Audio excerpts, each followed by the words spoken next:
क्या आपने कभी इस बात पर ध्यान दिया है कि भगवान शिव के पुत्र गणेश और कार्तिकेय हैं? भगवान ब्रह्मा के अनेक मानस पुत्र हैं, यहाँ तक कि अनेक देवी देवताओं की संतानों का वर्णन हमारे शास्त्रों में मिलता है। लेकिन क्या आपने कभी भगवान विष्णु के किसी पुत्र का नाम सुना है? क्या वास्तव में भगवान विष्णु निसंतान है या फिर इसके पीछे कोई ऐसा दिव्य रहस्य छिपा है जिसे जानकर आपकी सनातन धर्म के प्रति समझ और भी गहरी हो जाएगी? और यदि भगवान विष्णु जगत के पालनहार हैं तो फिर उन्होंने संतान उत्पन्न क्यों नहीं की? क्या यह उनका कोई संकल्प था या सृष्टि के संतुलन के लिए ईश्वर की कोई दिव्य योजना? आज की कथा में हम इन्हीं रहस्यों से पर्दा उठाएंगे, इसलिए इस वीडियो को अंत तक अवश्य देखिए, क्योंकि अंतिम भाग में आपको एक ऐसा आध्यात्मिक सत्य का पता चलेगा जो शायद आपने पहले कभी नहीं सुना होगा। नमस्कार मेरे सनातनी भाइयों एवं बहनों, मैं गजेंद्र प्रसाद आपका अपने प्रिय YouTube चैनल सनातनी ऋषिपथ में हार्दिक स्वागत करता हूं। यदि आप सनातन धर्म, वेद, पुराण, उपनिषद, महापुरुषों की कथाएं और भारतीय संस्कृति के अनसुने रहस्य जानना पसंद करते हैं तो हमारे चैनल को अपना परिवार अवश्य बनाइए। आइए अब चलते हैं उस दिव्य कथा की ओर। जब भी त्रिदेवों का स्मरण होता है, हमारे मन में तीन दिव्य स्वरूप प्रकट होते हैं: ब्रह्मा, विष्णु और महादेव जी। ब्रह्मा सृष्टि का रचयिता है, भगवान विष्णु पालन करता है और भगवान शिव संहार तथा पुनः सृजन के आधार है। इन तीनों की भूमिकाएं अलग अलग है, लेकिन उद्देश्य एक ही है, सृष्टि का संतुलन। शास्त्रों में जब ब्रह्मा का वर्णन आता है तब उनके अनेक मानस पुत्रों का उल्लेख मिलता है। मरीचि, अत्रि, अंगिरा, पुलस्त्य, पुलह, क्रतु, वशिष्ठ, भृगु और नारद जैसे महर्षि ब्रह्मा से उत्पन्न बताए गए हैं। उधर भगवान शिव के दो प्रसिद्ध पुत्र हैं, श्री गणेश और भगवान कार्तिकेय। दोनों की अपनी अपनी दिव्य लीलाएं हैं जिनका वर्णन पुराणों में विस्तार से मिलता है। लेकिन जैसे ही बात भगवान विष्णु की आती है, वहां कोई पुत्र दिखाई नहीं देता। यही से मन में प्रश्न उठता है, क्या भगवान विष्णु सचमुच निसंतान है? यदि हाँ तो क्यों? क्या पालन करने वाले भगवान को संतान की आवश्यकता नहीं थी? क्या माता लक्ष्मी ने कभी संतान की इच्छा नहीं की? या फिर यह सब हमारी सामान्य मानवीय सोच से कहीं ऊपर का विषय है? बंधुओं, इन प्रश्न का उत्तर केवल कथा में नहीं बल्कि भगवान विष्णु के स्वरूप को समझने में छिपा है। हमारे पुराण कहते हैं कि भगवान विष्णु केवल एक देवता नहीं है, वे स्वयं परमात्मा के पालन स्वरूप है। जब भी धर्म की हानि होती है, वे स्वयं अवतार लेकर पृथ्वी पर आते हैं।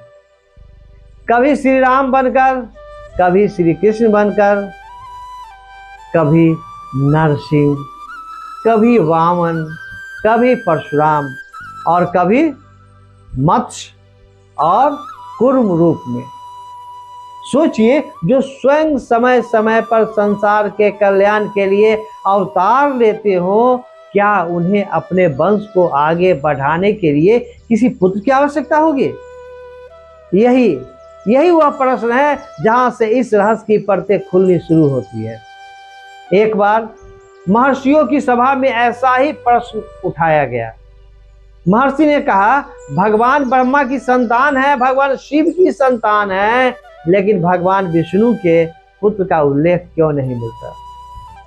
सभा में कुछ क्षणों के लिए मौन छा गया। तब एक महर्षि मुस्कुराए और बोले, तुम भगवान विष्णु को मनुष्य की दृष्टि से देखते हो, इसलिए यह प्रश्न उठा है। जिस दिन तुम उन्हें जगत पिता की दृष्टि से देखोगे, उस दिन यह प्रश्न स्वयं समाप्त हो जाएगा। सभी ऋषि आश्चर्यचकित रह गए। उन्होंने विनम्रता से पूछा, गुरुदेव कृपया विस्तार से बताइए।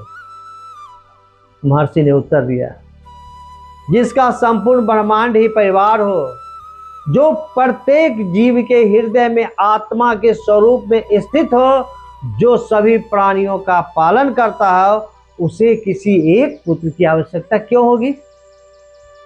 यह सुनते ही सभा में बैठे अनेक ऋषियों के मन में एक नई जिज्ञासा जाग उठी। लेकिन कथा अभी समाप्त नहीं हुई थी। महर्षि ने आगे कहा, तुमने केवल भगवान विष्णु के वर्तमान स्वरूप को देखा है, अभी तुमने उनके अवतारों का रहस्य नहीं समझा। जब वह रहस्य को समझोगे, तब जानोगे कि भगवान विष्णु ने पुत्र का मार्ग नहीं, बल्कि संपूर्ण सृष्टि को अपना परिवार बनाने का मार्ग चुना। यह सुनकर सभी ऋषि ध्यान पूर्वक बैठ गए। अब महर्षि उन्हें वह रहस्य सुनाने वाले थे जो सामान्य मनुष्य के लिए समझना आसान नहीं था। और यही रहस्य आज हम सभी जानेंगे। लेकिन उससे पहले हमें भगवान विष्णु और माता लक्ष्मी के दिव्य संबंधों को समझना होगा। क्या माता लक्ष्मी ने कभी संतान की कामना की? यदि की तो उसका क्या हुआ? और यदि नहीं की तो उसके पीछे कौन सा आध्यात्मिक कारण था? विचारणीय विषय है। यदि भगवान विष्णु गृहस्थ हैं, उनके साथ माता लक्ष्मी विराजमान हैं, तो फिर क्या माता लक्ष्मी ने कभी संतान की इच्छा नहीं की? क्या वैकुंठ में कभी ऐसा प्रसंग आया होगा जब माता लक्ष्मी ने भगवान विष्णु से इस विषय पर कुछ कहा हो? सनातन धर्म में हमें यह शिक्षा देता है कि ईश्वर के प्रत्येक कार्य के पीछे कोई न कोई दिव्य उद्देश्य होता है। वे मनुष्यों की तरह इच्छाओं और अभावों से संचालित नहीं होते। एक समय देवर्षि नारद के मन में भी यही जिज्ञासा उत्पन्न हुई। वो सोचने लगे, ब्रह्मा के मानस पुत्र हैं, शिव के 2 दिव्य पुत्र हैं, परंतु भगवान विष्णु के किसी पुत्र का उल्लेख क्यों नहीं मिलता है? यह प्रश्न लेकर वे सीधे बैकुंठ धाम पहुंचे। वहां का दृश्य अद्भुत था। चारों ओर दिव्य प्रकाश फैला हुआ था। पारिजात के वृक्ष अपनी सुगंध बिखेर रहे थे। गंधर्व मधुर स्वर में भगवान की महिमा का गान कर रहे थे। शेषनाग की सैया पर भगवान विष्णु विराजमान थे और माता लक्ष्मी उनके चरणों की सेवा कर रही थी। देवर्षि नारद दोनों हाथ को जोड़कर प्रणाम किया। भगवान विष्णु मुस्कुराए और बोले, आइए नारद, आज किस जिज्ञासा के साथ आए हैं? नारद ने विनम्र होकर कहा, प्रभु यदि आज्ञा हो तो एक प्रश्न पूछूं? भगवान ने कहा, पूछो नारद। नारद ने कहा, प्रभु समस्त लोग आपको पालनकर्ता कहते हैं, आपके अनगणित भक्त हैं, किंतु एक बात मेरी समझ में नहीं आती, आपके किसी पुत्र का उल्लेख शास्त्रों में क्यों नहीं मिलता? कुछ क्षणों के लिए वातावरण शांत हो गया। भगवान विष्णु ने माता लक्ष्मी की ओर देखा। माता लक्ष्मी मुस्कुराई। वे पहले से जानती हो कि यह प्रश्न एक दिन अवश्य पूछा जाएगा। भगवान विष्णु ने अत्यंत ही शांत स्वर में कहा, नारद, यह प्रश्न तब उत्पन्न होता है जब ईश्वर को मनुष्य की सीमाओं में बांधकर देखा जाता है। नारद जी बड़े ध्यानपूर्वक उनकी बातों को सुनने लगे। भगवान बोले, मनुष्य संतान इसलिए चाहता है कि उसका वंश आगे बढ़े, उसका नाम जीवित रहे और वृद्धावस्था में उसका सहारा बने। परंतु जो स्वयं अनादि और अनंत है, जिसका न आदि है न अंत है, उसे अपने अस्तित्व को आगे बढ़ाने के लिए किसी संतान की आवश्यकता कैसे हो सकती है? यह सुनकर नारद जी कुछ देर मौन रहे। भगवान विष्णु ने आगे कहा, नारद, मेरा प्रत्येक भक्त मेरा अपना है। जो प्रेम से मेरा स्मरण करता है वह मेरे परिवार का अंग बन जाता है। फिर भगवान ने एक अत्यंत गूढ़ बात कही, जिस दिन मैं केवल एक पुत्र का पिता बन जाऊंगा उसी दिन संसार मुझे सीमित समझने लगेगा, जबकि मेरा उद्देश्य संपूर्ण सृष्टि का पालन करना है। नारद जी की आंखों में आश्चर्य झलकने लगा। उसी समय माता लक्ष्मी ने भी अपनी मधुर वाणी में कहा, देवर्षि, संसार की प्रत्येक माता का हृदय वात्सल्य से भरा होता है, परंतु मेरा मातृत्व केवल एक बालक तक सीमित नहीं है। जहाँ जहाँ धर्म है, सेवा है, करुणा है, वहाँ वहाँ मेरा स्नेह पहुँचता है। उन्होंने आगे कहा, जो भूखे को भोजन देता है, जो असहाय की सहायता करता है, जो सत्य और धर्म का पालन करता है, वह मेरे लिए पुत्र के समान है। नारद जी को ऐसा लगा मानो आज उन्हें मातृत्व का एक नया अर्थ मिल गया हो। इसी बीच भगवान विष्णु ने एक और रहस्य बताया। उन्होंने कहा, नारद, जब जब मैं पृथ्वी पर अवतार लेता हूँ तब मैं मनुष्य जीवन की सभी मर्यादाओं का पालन करता हूँ। श्री राम के रूप में मैंने पुत्र का धर्म निभाया, पति का धर्म निभाया, राजा का धर्म निभाया। श्री कृष्ण के रूप में मैंने मित्र, गुरु, सारथी और मार्गदर्शक की भूमिका निभाई। किंतु मेरे मूल स्वरूप का उद्देश्य किसी वंश की स्थापना नहीं, बल्कि धर्म की स्थापना है। यह वचन सुनकर नारद जी की जिज्ञासाएं और भी गहरी हो गई। उन्होंने पूछा, प्रभु, यदि ऐसा है तो आपके अवतारों में भी पुत्र क्यों दिखाई देते हैं? जैसे श्री राम के लव और कुश हुए, श्री कृष्ण के भी अनेक पुत्रों का वर्णन मिलता है। भगवान मुस्कुराए।